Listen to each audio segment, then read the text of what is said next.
Y con supradesnivel del ST, donde tenemos el supradesnivel del ST que finalmente va a terminar, en la gran mayor parte de los casos, en infarto tipo Q con secuela y con onda Q que habla de necrosis a nivel del músculo cardíaco.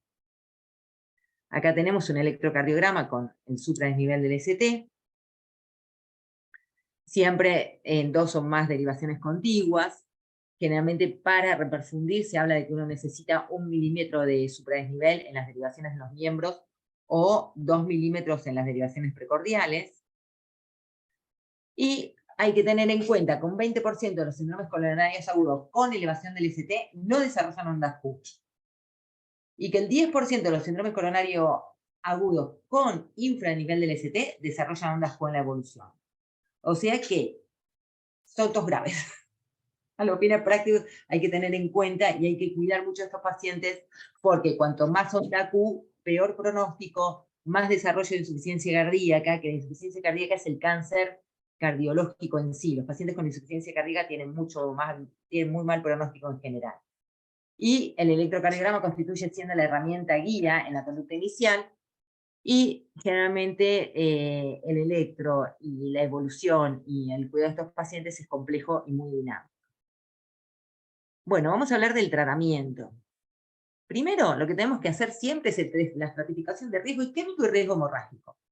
Los cardiólogos, que eso está buenísimo, tenemos muchísimos scores pronósticos, como para saber qué posibilidad tiene de sangrar el paciente o qué tan posibilidad tiene de desarrollar un infarto o de empeorar su cuadro isquémico. En realidad, cuanto más riesgo isquémico tiene, generalmente tiene más riesgo de hemorragia. Eso es una realidad, excepto en los pacientes jóvenes. Los jóvenes generalmente tienen más riesgo isquémico. Pero bueno, para tener en cuenta, en todos los infartos hay que hacer doble antiagregación, que es aspirina, más clopidogrel, y Caglenor o Plasugrel. Eso muchas veces va a depender del paciente. El clopidogrel generalmente es más accesible y tiene indicaciones como más universales.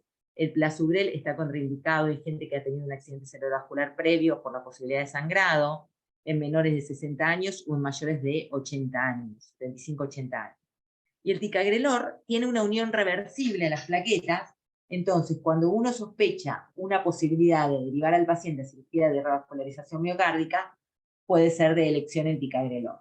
Por otro lado, hay que tener en cuenta que el clopidogrel es una prodroga, entonces tiene aproximadamente 12 horas hasta que tiene efecto pleno.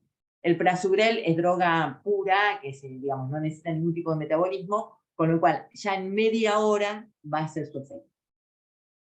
La anticoagulación con enoxaparina, 1 miligramo kilo cada 12 horas. Beta bloqueantes, IECA, ARA2, bloqueante de la aldosterona, ARNI en caso de disfunción cardíaca, no disfunción endotelial, lo confundí ahí. Beta bloqueantes en pacientes que no tienen insuficiencia cardíaca, que puede ser en altas dosis. Las estatinas en altas dosis, y hay que evaluar el ezetimibe según el LDL, eso también puede ser visto no en agudo. Y finalmente los nitritos como para aliviar los síntomas. Acá está el cuadro donde tenemos las posibilidades terapéuticas invasivas, ¿sí? Según la Sociedad Argentina de Cardiología. Cuando uno tiene un paciente con alto riesgo, por ejemplo, con angina refractaria, recurrente, infranivel del ST extenso con hipotensión arterial, insuficiencia cardíaca, arritmias complejas, uno, si está en un centro con hemodinamia, tiene una opción invasiva inmediata, asociado a todo el tratamiento previo que ya habíamos descrito.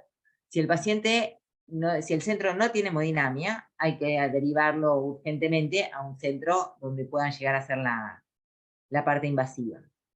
Si uno tiene cambios dinámicos del ST, un riesgo elevado por los scores que habíamos hablado, de Grace, el TIMI, de la American Heart Association, una elevación muy significativa de los marcadores, insuficiencia renal, diabetes, angioplastia, cirugía de revascularización miocárdica dentro del año, uno lo que trata de hacer es una estrategia invasiva dentro de las 24 horas y derivación a un centro con hemodinamia cuando se pueda.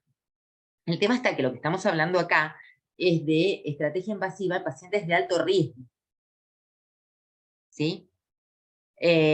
Acá siempre uno habla de pacientes con muy alto riesgo, porque generalmente, y eso a mí a veces me molesta, los cardiólogos somos derivólogos a hemodinamia, entonces todo cateterismo, todo cinecoronariografía, cuando en realidad hay que pensarlos a los pacientes, como dijo Cecilia, uno antes de pedir un estudio tiene que evaluar el paciente, el contexto, cómo es, y qué es lo que realmente más rédito nos va a dar. Digamos, nosotros empezamos a tener placas, digamos, placas de ateroma y estrías grasas a los 10 años.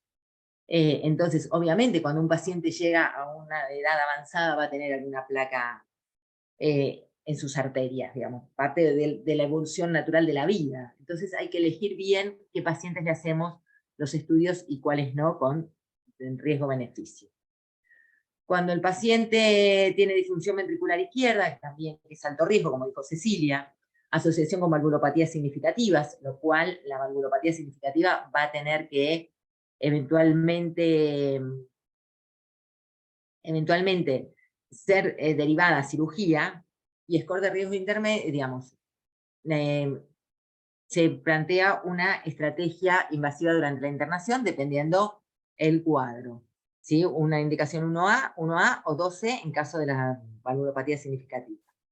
Y en casos seleccionados son pacientes con características de riesgo previas, un paro cardíaco resucitado sin supradesnivel del ST en coma inicial, y en pacientes que tengan una comorbilidad importante donde el riesgo de revascularización es mayor que el beneficio. Entonces estos son casos 3, en el último caso, indicación 1A o 2B. Dependiendo de ese paciente si el centro tiene hemodinamia o no. En caso del síndrome coronario agudo con elevación del ST, en realidad hay que reperfundirlo. Es una emergencia cardiológica. En realidad, lo ideal es tratar de empezar la fibrinolisis antes de los 30 minutos y la angioplastia dentro de los 90 o 120 minutos, si uno tiene la disponibilidad de llevar al paciente a un centro de hemodinamia en ese tiempo, y menos de 60 minutos si el paciente se presenta dentro de las primeras 2 horas desde el inicio de los síntomas, o directamente en un centro que tenga capacidad para realizar angioplastia primaria. Hay tratamiento farmacoinvasivo selectivo, donde uno siempre tiene la diferencia entre los centros con hemodinamia, donde deriva directamente a angioplastia primaria, o centros sin hemodinamia, donde hablamos de una angioplastia en la posibilidad de 120 minutos, o cuando uno no tiene esa disponibilidad. Entonces se hace una fibrinolisis inmediata, tanto con trombolíticos, puede ser alteplase o estreptoquinasa, que son los disponibles en Argentina, y ahí vamos, si el paciente reperfundió y el infarto no es de alto riesgo, o sea, tenemos un infarto de bajo riesgo, se hace un tratamiento médico. Si esta trombólisis no fue exitosa, se hace una angioplastia de rescate. Entonces, acá tenemos posibilidad de angioplastia dentro de los 120 minutos, no se hace. Si la fibrinolisis inmediata no es exitosa, se hace angioplastia de rescate. Se puede derivar a un centro de alta complejidad y se puede elegir, si el paciente tiene alto riesgo, un tratamiento farmacoinvasivo donde después de la fibrinolisis, entre las 3 y las 24 horas, se hace una cinecoronariografía. Las indicaciones de los trombolíticos, que es el mismo digamos, indicación de todos los pacientes que tienen síndrome coronario agudo, es infarto extenso de menos de 12 horas de evolución y sospecha de infarto no extenso de menos de 6 horas de evolución. Porque uno siempre tiene la fantasía que la angioplastia cura a los pacientes, cuando en realidad no es así. Cuando la trombolisis se administra de forma precoz, el paciente, generalmente pacientes de bajo riesgo, el paciente le va muy bien, y dentro de la primera hora del inicio de los síntomas, tanto el trombolítico como la angioplastia tienen la misma evolución. Entonces, si nosotros tenemos la posibilidad de instaurar trombolíticos inmediatamente, es lo que hay que hacer, especialmente en un centro como puede ser el PENA, que no tiene hemodinamia y donde a veces la derivación puede llegar a demorarse por alguna causa, porque hay veces que está el laboratorio de hemodinamia ocupado, porque hay veces que el paciente viene ya de la zona, entonces ya viene con demora. Entonces, en realidad, siempre hay que tratar de reperfundirlo al paciente lo más rápido posible de la manera que sea, la que tengamos disponible.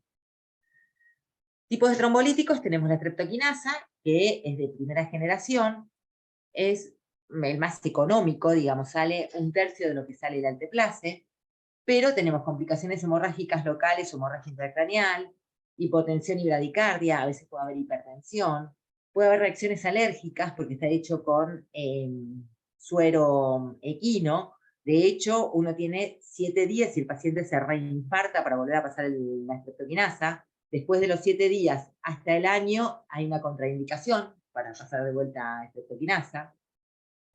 Bueno, después uno puede tener síntomas digestivos y requiere infusión continua en 1 hora, lo cual a veces cuando el paciente está lejos de un centro de alta complejidad, subirlo a la ambulancia y enfrentarse a una infusión en 1 hora con toda esta posibilidad de reacciones alérgicas, asusta a todos. El de segunda generación es el alteplase, que tiene complicaciones hemorrágicas, reacciones alérgicas son pocas, a veces puede hacer hipertensión, pero tiene la facilidad de que se administre en un bolo rápido y ya está. Entonces, uno puede ponerle el alteplase, subir el paciente a la ambulancia y ya está. Entonces, el beneficio frente a otros fibrinolíticos, porque es lo que le digo, sale como 3 veces más de lo que sale la streptoquinasa, entonces en muchos casos los centros no lo quieren comprar, es que tiene un poder lítico mayor porque es fibrino específico, la tasa de reperfusión es del 70%, tiene un efecto a los 90 minutos de reperfusión muy alto. En realidad no hay diferencias en cuanto a la mortalidad respecto a la streptoquinasa, pero el tema de la facilidad de administración y la falta de eventos adversos hace como que sea de elección en centros de baja complejidad. Y así que bueno, eso sería todo.